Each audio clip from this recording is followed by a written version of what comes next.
Hi friends, ఇది FinNifty expire అప్పుడు ఇంతకుముందు మనము చెప్పుకున్నాం కదా. ఈ 15 క్యాండిల్ నుంచి సపోర్ట్ తీసుకున్నట్లయితే ఇది మనకు పైకి వెళ్ళే అవకాశాలు ఉంటాయని చెప్పి ఇది ఈరోజు ఆల్రెడీ పెరిగింది. ఓకే, దీంట్లో మనం గుర్తుంచుకోవాల్సింది మెయిన్గా ఇది చూసినట్లయితే ఇది ఒక మండే, ఇది 15 క్యాండిల్. ఇది ఇక్కడ ఈ 945 క్యాండిల్ 945 క్యాండిల్ అనేది ఈ విధంగా పైకి వెళ్ళి మళ్ళీ ఇక్కడ చూసినట్లయితే ఇక్కడ క్లోజ్ అయింది. ఓకేనా, దీని బాడీ లెవెల్లో క్లోజ్ కాలేదు. ఇంకోటి మనం గుర్తుంచుకోవాల్సింది, ఇది దీని దగ్గర కూడా క్లోజ్ కాలేదు, కానీ దీని మీదనే క్లోజ్ అయింది. ఆ తర్వాత క్లోజింగ్ అయిన తర్వాత ఇది ఇక్కడ క్లోజ్ అయింది. ఆ తర్వాత మళ్ళీ కిందికి వచ్చినా సరే ఇది దీని మీద నుంచి మనకు సపోర్ట్ తీసుకొని మళ్ళీ పైకి వెళ్ళింది. ఓకేనా, దీని మీద ఇది మనకు ఈ 95 ఇక్కడ ఈ 15 క్యాండిల్ నుంచి మనకు సపోర్ట్ తీసుకునేది ఈ విధంగా పైకి వెళ్ళింది. ఓకే, అదేవిధంగా మీకు సీలు కూడా చూపిస్తా. ఎందుకు చెప్తున్నానంటే ఈ విషయం గురించి, ఇక్కడ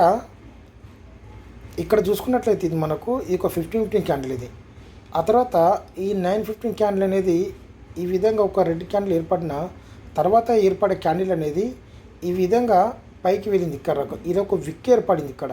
కాకపోతే చూసినట్లయితే ఇది విక్ ఇది ఈ 15 క్యాండిల్ కింద ఏర్పడింది.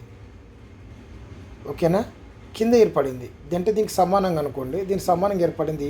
నెక్స్ట్ ఏర్పడే క్యాండిల్ అనేది 940 మన 1015 క్యాండిల్ అనేది ఈ విధంగా దీన్ని క్రాస్ చేసింది. ఈ విధంగా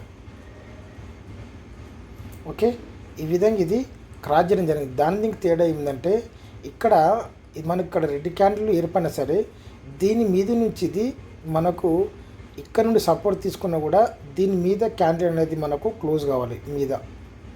ఆ తర్వాత మీద క్లోజ్ అయినట్టయితే నెక్స్ట్ వచ్చే ఈ 1015 క్యాండిల్ అనేది ఈ విధంగా కిందికి వచ్చి ఈ విక్ నుండి సపోర్ట్ తీసుకొని మళ్ళీ పైకి వెళ్ళవలసి ఉంటుంది. కాబట్టి ఇక్కడ ఏం జరిగింది, ఇక్కడ మనకు చూసినట్లయితే ఈ విధంగా ఈ 1015 క్యాండిల్ అనేది ఈ 15 క్యాండిల్ నుంచి ఇది ఏకంగా ఇది కిందికి రావడానికి ఫోర్స్ చేయడం వల్ల ఇది కిందికి వచ్చింది.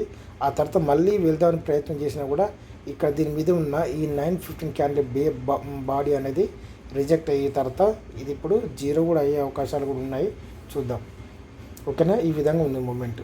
ఇది అర్థమవుతుందా? మెయిన్గా మనం గుర్తుంచుకోవాల్సింది, ఇటువంటి క్యాండిల్స్ ఏర్పడినప్పుడు మనం గుర్తుంచుకోవాల్సింది దీని మీద మనకు క్యాండిల్ అనేది పీలో ఫామ్ అవుతుందా సిలో ఫామ్ అవుతుందా అనే విషయం గురించి మనం చూడాలి. చూసినట్లయితే ఏదైతే మనకు దాని మీద మనకు పాయింట్స్ ఎక్కువ పెరిగినా సరే మనకు లాస్ కాకుండా మనం ఒకదాని బదులు మనం 2-3 లాట్లు తీసుకున్నట్లయితే మనకు మంచి అవకాశాలు, మంచి లాభం వచ్చే అవకాశాలు ఉంటాయి.